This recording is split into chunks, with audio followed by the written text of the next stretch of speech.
Before the start of this episode, I just want to take the time to thank all of you for being patient and showing this podcast support.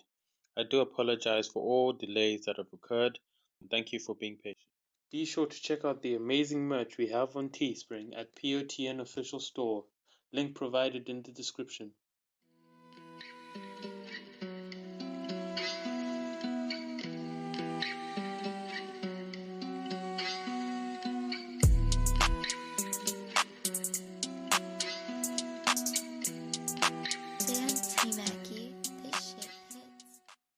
And welcome back to another episode of the P.O.T.N Podcast, a podcast dedicated for people, motivating all of you listeners to go that one step further in your lives. Today, I am joined by a very, very special guest. He's my brother in arms. His name is Frank, and I'll let him introduce himself. Welcome to the show, Frank. Hello, thank you. Thank you very much for having me, Takura. I've delayed it a little bit, but we know why. But yeah, thanks for having me on. Like Takura said, my name's Frank. I'm originally from Luton, which is a small town north of London. Like, it has around 300,000 people. But my original descent, like from my family-wise, I'm from Zimbabwe. Takura asked me to come into his podcast. I said, I'll give it a try. I always wanted to do a podcast, so I'm quite excited. It's an amazing intro there. Thank you. You know, and this is your first podcast, isn't it? Or Yeah, this is my first, because even growing up during secondary school, me and my friends have been always thinking of doing a podcast, but we've never had the time or like a place to go to record a podcast. So yeah, this is my first one. I'm excited. If I enjoy it, which I probably will, I might think of doing something like this in the future. Maybe whether it's during my uni, because I'm currently a student at Brunel University. I just finished my first year despite COVID-19. I was studying economics with maths at foundation year, but hopefully next year onwards, I do accounting and finance. So maybe if I've got spare time on my hand, I might get a few friends and say we could do this more often, because I enjoy listening to podcasts in my spare time, and like I always take time to listen to not only the famous ones, but maybe podcasts from my friends. So yeah, I'm looking forward to this. amazing, man. And you've pretty much knocked out the first question there. Well done, bro. Without me even mentioning it. So I guess the first question I will ask you, because everyone knows where you're from now. Tell our listeners about, your favorite hobbies and what you love most about them. Okay. Growing up, I've always been a sports person. I love my sports.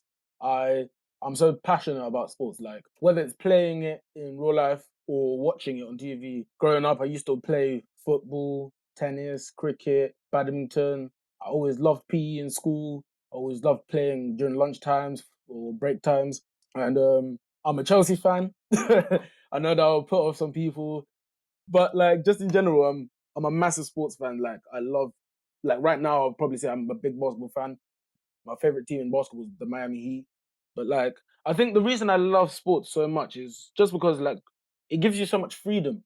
Growing up, my friend used to come around my house, knock on my door, say, "Oh, can Frank come to the park?" It was like a 5-10 minute walk from my house, and like just being at the park from like midday up until 7 p.m., going to the shop, just hanging around with your friends, playing football, going just on swings or whatever, bike riding. It's just like I was always active growing up. Yeah, I had some time to play like PlayStation and listen to music and read books, but mainly I was a sports fan. So like you know how they talk about teamwork and communication and all the skills you need for sports. I feel like as I've grown up, I appreciate it more often, because not only is it good for your physical health, it's also a mental, like it relieves you mentally. And yeah, just I like getting into sports. Whenever I play a sport, whether it's basketball, football, I always try 100%, and that's how I've been for quite a while. But yeah, I'm a big sports fan. Amazing, man, and I love how you've leaned into sports as well. Because I would say also, like, I'm a sports person, but I'm curious to know, like, do you have anyone in particular who's inspired you to look into sports, or just like a general inspiration to you? Who do you have as your, like, an inspiration? Inspiration. Um, I would say growing up, probably Didier Drogba. Like, I know that's an easy answer to say for like as a Chelsea fan, but if you look outside of sports, what he's done for his native country of Ivory Coast, he's like built hospitals, he's built schools, he's stopped a war. Actually, I think before the 2006 World Cup. He united the nation. So like obviously growing up being a football fan and also seeing what he did in the news. There's other examples in like probably F1, Lewis Hamilton. He's standing out as the main representative of what the sports can be. So like I would say yeah, Drogba, Lewis Hamilton, like say if in tennis, Andy Murray, because he had to face a lot of adversity with like injuries and so and so. There was a time when people like could he even win a Grand Slam and so and so. So like yeah, I always look up to people who have some sort of adversity to fight against, but they overcome it, and that gives me an inspiration to when I'm struck with adversity to overcome because I see everyone goes through it, so we can all get through it as well. Absolutely, man. I agree. And I loved your answer. You gave our listeners like some very, very good and talented sports people out there, both on and off the field of their sport. They're doing things, not Yeah. just, they're not being flashy or anything. Mm. They're actually giving back and reinvesting and using their platform to speak out on Yeah. injustices out there, which is very, very important. So I guess the next Mm. question I'm gonna ask you, and it's encompassing of the values of P.O.T.N or P.O.T.N is what experience did you go through that showed you that there's still a lot of positivity in the world and in Mm. people? I'll probably say when I got my first job, and that's because growing up in Luton, like I wouldn't say we were poor, but we weren't rich, and there's like a fine margin, there's a fine level. So obviously, my mum was a single parent. She worked very hard to put bread on the table, and I love her for that, and I respect her for what she's done. So growing up, I was always thinking, I always had the mindset of I want to get a job, see what it's like. Obviously, because I was 17 at the time, so this was 2 years ago. And I said to myself, I want to see what it's like to be put through the limits and work hard and see what happens with just society and how to live a day to day life of working part time. So I went into the mindset of the interview thinking, will I get the job? I was a bit anxious, a bit nervous because there was some really good other candidates around me. And the job was for a tuition center called Explore Learning, which was not too far from where I lived at the time. So I was thinking to myself, I've not really like got the best grades in GCSEs. I mean, I did quite well, but they could have been better. So I was looking at my CV and my grades, and I was thinking, there's some people out there who have got better grades than me, and there might be some people who've got the same grades as me, but they're probably at an advantage. But what I then said to myself was I spoke to my mum, who is a role model for me, and she always told me, just work hard and graft, because you know that you might be at a disadvantage being a young black man, but you can put a positive spin on it. And that's where get my work ethic from. The fact that I'm not going to get everything given to me. So I made sure that I worked hard in terms of like making a perfect CV, for example, or a covering letter. Um, and I went into the interview with a positive mindset, and I'd made sure that I'd prepared myself mentally. I think that's also key when you talk about having a positive experience or having an experience of positivity, is that you've got to have a clear mindset to know that you're going to succeed. There might be a bit of failure involved, but your main objective is to succeed and succeed at a high level. So I remember walking into the interview. It was a very good conversation with the manager at the time. And I remember when I got the job, it was a sense of relief as well as joy, because I could have easily walked into that interview with a negative conception saying, oh, they won't hire me. I'm only young. I'm only 17. I'm a year 12 student. They won't take me seriously. But thankfully, I've got the mentality where, you know what, Frank, I'm going to go into that interview and I'm going to get this job because I am confident with what I can bring to the workplace, the workforce. And I'll just say that all started from growing up with my mum being a single parent. Like she raised me well, if I in the best way of saying. But yeah, I'd say that's an example of how I've had to be positive, but that's also a trait that I've learned over time. Yeah, that's an amazing example, man. And obviously, shout out to your mum, who's also my aunt, by the way. So big up her. I'm also really, really proud of how you've literally faced a challenge and you've overcome it and you've stuck to your guns. And I really admire that in that story. I'm really curious to know because you mentioned it in your answer. You mentioned obviously failure and Yeah, on the road to success. I think a lot of us, have experienced yeah. failure at some point. So I want to also get your input on this. Like, what do you think is the most valuable thing Mm. about failure, or the valuable lesson about failure? For me, it's easy. It's we all fail. It's just how you react. And that might be a generic answer, but for example, I failed, okay, not failed per se. I didn't do great in my A levels, which was last summer, so summer of 2019. I did accounting, economics, and maths. I got a C in accounting and D's in economics and maths. Look back at it and I say to myself, that's a failure because someone of my talents, I know how talented I am and how smart I am to be getting grades like that. Even though everyone tells me, yeah, it's all right, you've gotten into university, I say to myself, yeah, I've gotten into university, but them grades are quite bad to me. Like, because as a person, the harshest critic is yourself. Like, you know what you could achieve at your maximum potential. So when I got them grades, I said to myself, damn, because my mum put time and money into me having a tutor, and she really like went out of her way to work night shifts and all that. And for me to only get a C and two Ds, I felt like a failure. And then what I said to myself was when I got home and showed my mum that, well, I obviously called her when I got the results, but when I showed her the certificate, I said to myself, I know I could have done better. I didn't give myself the excuse of the papers were hard. This year was a bit different because the exam boards were this, and that. There were factors, but at the same time, when I really like reflect on how I did, I said to myself, "All right, Frank, you might have done really poorly to myself in my own eyes in terms of A levels, but where do we go from here?" You've always got to ask yourself, how do we improve? How do we move on from failure in the past? Because if you don't move on, you might keep on going into a circle of failure where all you know is failure. So I always I said to myself, when I get to university, I'm gonna really make sure that I maximize my talents. Because failure is something we all go through. It's not just like nobody's perfect.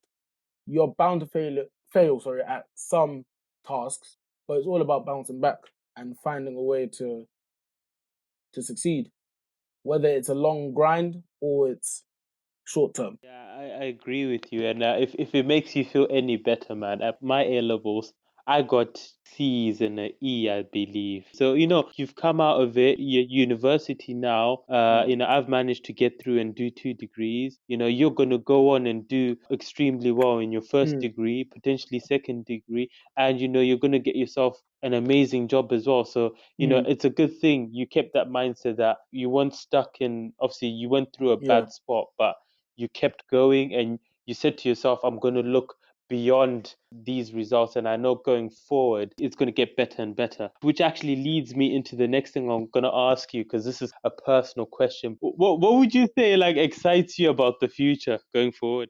I'd say it's one of those where I control my future. So hopefully, like you say, I get my degrees, I get a good degree, 2-1, hopefully, maybe a first if I really push myself. But I say it's like unpredictability. Like we don't know what the future will hold, but if we can, as humans or as individuals, try our best to mold it to what we would like it to be. That's why I always think. So maybe, like for example, in 5 years' time, despite what's going on in America, I would love to like live in Miami, for example.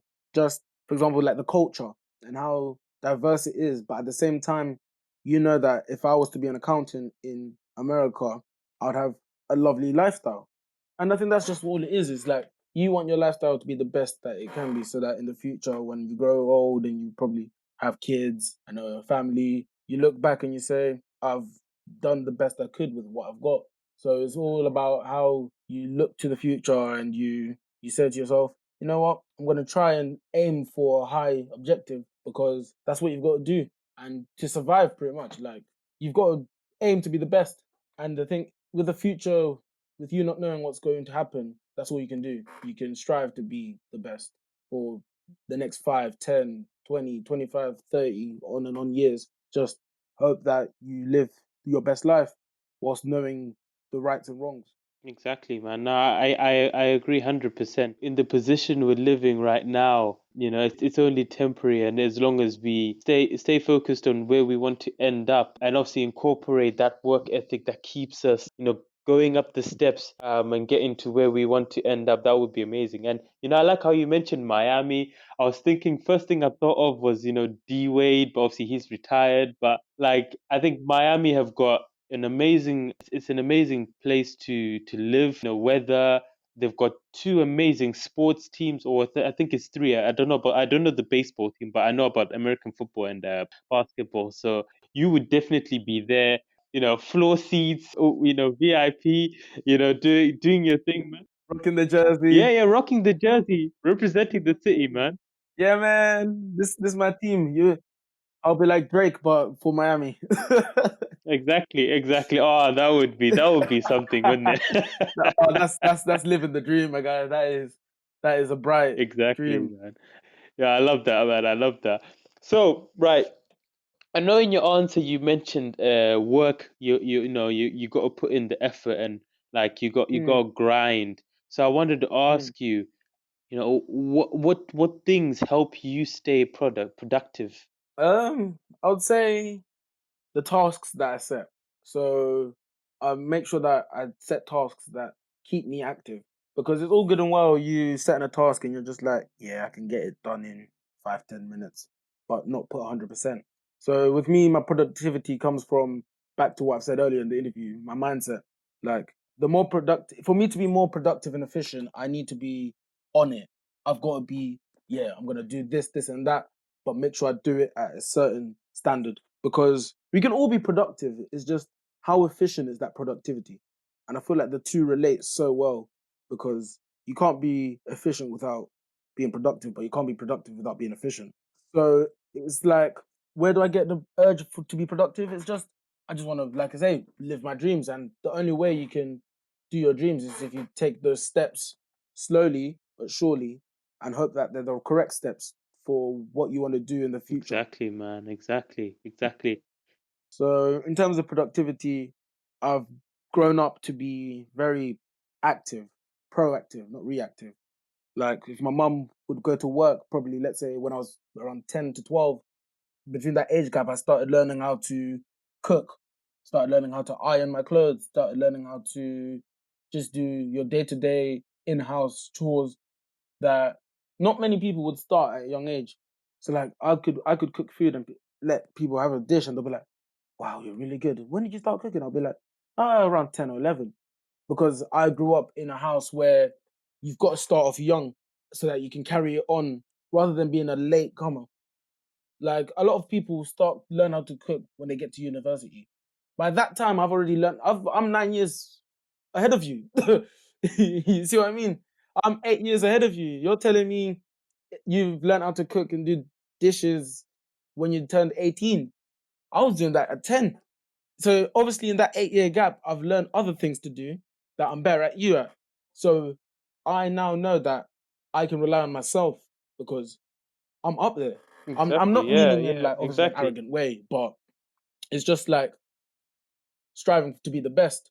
But for you to strive to be the best and be productive, you've got to start at an early age so that you know, let's say if you make a mistake, you can correct yourself and be like, okay, I've got it right now. I can do this and that. So productivity has always been with me since a young age. And whether that's in day to day life, whether it's cooking, sports, my studies, my lifestyle outside, like let's say just chilling with my mates, I'll find a way to do something to help the final kind of like goal, the final destination. Exactly, man. I love that answer. I really, really did. The way you encompass, like, learning something at a young Thank you. age. Because Thank I you. can tell you, at a young age, when learning how to iron clothes, I'd be burning clothes, Mm.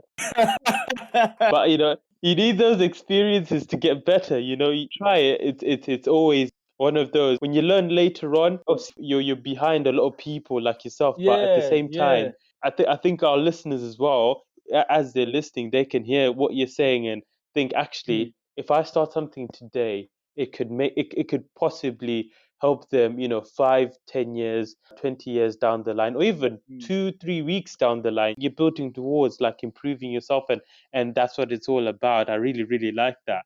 Right. So I want to ask you, this is like a question around stress management. So how do you handle stress and like With stress, I usually have the mindset to be like, don't let it overwhelm you, because if you let it overwhelm you, it will distract you from what your goal is. It'll be an obstacle that is there to stop you and make you give up. Stress to me is the enemy of perseverance, because if you start stressing, you start giving up.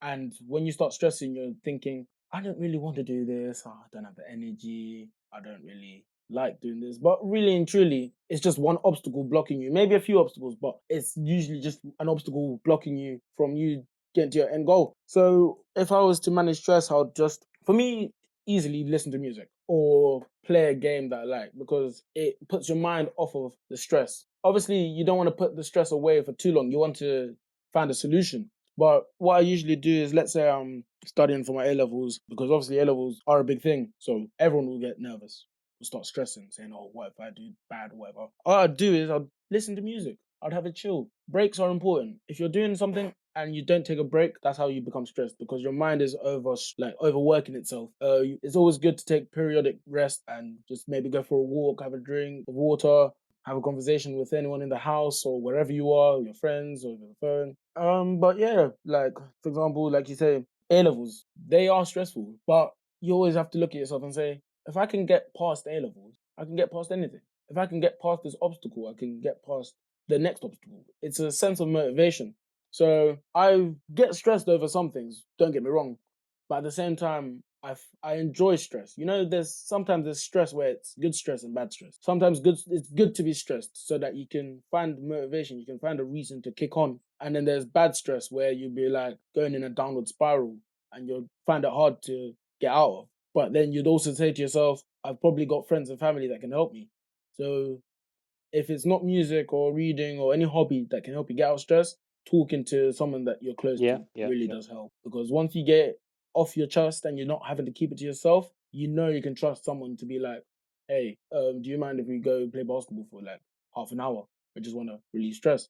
And it's good to talk. I think that's a great way to release stress, just talking as well. Yeah, yeah, no, I agree as well. And I think the crucial thing is the first step is, reaching out. Once you reach out, you will have somebody who'll be there to help you, whether it's a close mate or family. Once you speak up, it helps as well. We live in a world where like none of us are clairvoyants, none of us can read minds. So it's about how we communicate with each other and how we effectively manage our relationships, and obviously that True, that true. then helps everything else in terms of the support, motivation, and like people to talk to as well. I really really like that. So the next thing I was going to ask Mm. you is if you look at yourself like right now, what would you say are your strongest qualities, and which one would you say is one you'd like to teach another person? It's got to be my work ethic. Yeah. It's got to be. I'd say it could be anything I'm doing. I'll make sure I do 100%. Like, here's an example, like football. Let's be honest. Growing up, I was no Cristiano Ronaldo. I was no Lionel Messi. I was a Neymar. I was an Hazard.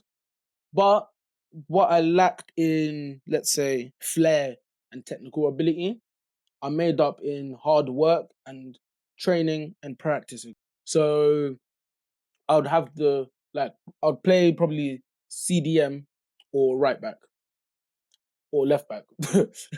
But it was the versatility, you see what I mean? It's like I make sure that, okay, yes, I might not be the greatest passer, but if I can be at a certain standard where I'm versatile and I know my position and I've got the IQ, then I can actually be better than somebody else. You can have your skill moves, you can be doing Rabonas and all that, but if you can't do the fundamentals to a certain extent because let's be honest, in football, most of the time you've got to be good at the fundamentals. If you can't do the fundamentals, you're not meant to be on the pitch. So I always said to myself, if you work hard and you put in the effort and the time, you can be in the starting 11, for example.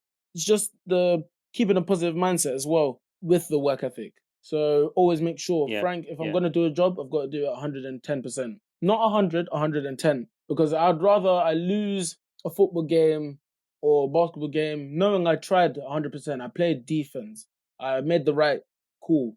I might have made a wrong call, but it was the right idea, just poor execution. I can go back, train, practice, and get better at it. So it's all about having the work ethic. Because, like, back to football example, I love my football analogies. Sorry, but like, you know the story of Adel Taarabt, a baller. Like, if nobody, for the listeners out there, if you don't know Adel Taarabt, he was this Moroccan, I think Moroccan Premier League footballer, and he had all the talent in the world, but he never reached his full potential because he was lazy. Like, every manager he played for said he could have been the next star, but he didn't have the work ethic. He had all the flair, all the skills. He was nutmegging everybody, but because he didn't want to work hard at training, and he'd turn up thinking, "Oh, I can do it in the game," the managers didn't start selecting him. He goes abroad. He goes quiet. So, like, you can have all the skill in the world, but you've got to finesse your craft. You've got to work hard, and that's why I always tell myself, if you work hard, that's the foundations of whatever you want to do. So, to your question, which was my strongest asset, it would be my work ethic. Absolutely. I really, really like that. Thank you. I guess, on the football side, if you are ever interested, I've been thinking about setting up a team myself. I've already designed a jersey. I'll send it through. It was just a simple Ooh, design, but I'll send it to you and you can tell me what you okay. think. But what I want to find out as well is I like how, your work ethic drives you to Yeah, learn no, man. the fundamentals and obviously build. Is there something you want to learn, like going forward, that you think you don't have right now? Actually, I wouldn't say learn per se, but I'd just say with time comes maturity. So, for example, if because I'm still quite young, there's still a lot to learn. There's the whole world, like you said, the whole future ahead of me. So as I'm maturing and getting older, I've got to start thinking about what is really important to me. And I feel like that's what I need to get hold of. Yes, I'm still young, but I feel like there is still some things I can learn that I need to learn. I won't rush into them, but I also need to be like mature enough to. It's like, because we're in such a big open world, Yeah. you've got, before you get into the world, like, I think that's why university is a good idea, or apprenticeships, because it helps you mature over time. It helps you mature them skills or yourself as a person or other people around you. It's also important to feed off other people's energy around you, feed off their aura. And yeah, I'd say, like, because in terms of skills like, communication, teamwork, and work ethic, Hmm. and positivity, being kind to people, being nice, showing respect, they're all traits that we learn, but we pick up time with maturity, if that makes sense. So, like let's say the more you are in a workplace, the more mature you become and the more social you are. Because you don't want to be a person who's quite angry, negative, and like, "Oh, look at you, you're doing this wrong." No, you need to be open. But with maturity and as you grow in the future as a person, you learn that, you know what, this is what I'm gonna do, this is what I've got to do, and I've Yeah, got to do it yeah, like this. yeah. Otherwise, you make rash decisions which will come back to haunt you. And we try to limit that as people, the harsh decisions that cause Yeah, problems, yeah, really. I agree with you. It's about taking everything in our stride, making sure that from the Mm, experiences we're gaining, it helps us make better decisions and improve ourselves. So, I guess with that, do you have any inspiring words you'd like to tell our listeners? yeah. If you're trying to aim for anything and you feel like you can barely do it because maybe you're the underdog or you're limited resources, find a way to use them limited resources and don't be afraid to be the underdog story. I've always told people that what the average height of a male is, what, 5'8", 5'9". Growing up, I was a short guy. I was 5 foot. I was probably like 5'6" 2 years ago. I was a hobbit. I, I was I was a troll under the bridge. I was a dwarf, but because I'd never looked at my height as a problem, I always said to myself, you know what, I'm going to use that to my advantage. So it's always the motivation. You see, like, I'm using my small height to like do what I can be good at. Obviously, over time I grew, but at the time, everyone around me was like 6 foot, 6'1". I'm here. I'm still like 5'6", but that never bothered me. I enjoyed being the underdog. So at times, if you're not really the alpha and you're like the beta, enjoy it, because then it's a great story to tell to other people. It's like inspiration. Like, for example, Leicester winning the Prem, or like, let's say Detroit winning the NBA championship against Shaq and Kobe. Like, you may not know basketball, but everyone knows that Shaquille O'Neal and Kobe Bryant were in their prime, the best in the world. But you've got to find a way to, haters gonna hate. You've got to find a way to shut up the haters. And I've always taken pride in that. So if I've got to say anything to the listeners, it'll just be keep your head up. Don't take these negative haters' comments to heart, because for every 10% that there's hate, 90% is positivity and love. So always do what you're doing with passion, work hard, and enjoy yourself, because if you're not having fun, it's not for you. So I'd say that's a key value I'd like to just share to anyone listening. Amazing, man. And what a way, to end that. So we have come to the end of another fantastic episode here on the P.O.T.N Podcast. I'd like to thank Frank for joining me on today's episode. You've been outstanding, man. Thank you very much, bro. Be sure to follow Frank on his social, if you got social media, if you'd like to tell the users your IG, if you want to. Yeah, my IG is FDUBE, so FDUBE 01. It's the same for Snapchat. And I just want to say thank you, Takura, for having me on the podcast. It was quite interesting. It was a nice, like I said, I enjoyed it, and I hope to do probably a few more episodes down the line. Absolutely, man. I can't wait to have you back. And obviously, I think this experience as well has helped you. It's given you that experience Yeah. of a podcast. Now you can take that away and you can build on it, which is the most important thing. Yeah. So once again, thank you for joining, and thank you all for listening. Be sure to also follow all of my social media platforms. Link in the description. Be sure to subscribe to the podcast on Apple Podcasts, Google Podcasts, YouTube, and Spotify. Be sure to leave a like, a comment, and a review. It'll make it easier for other listeners to find my podcast. Be well and take care.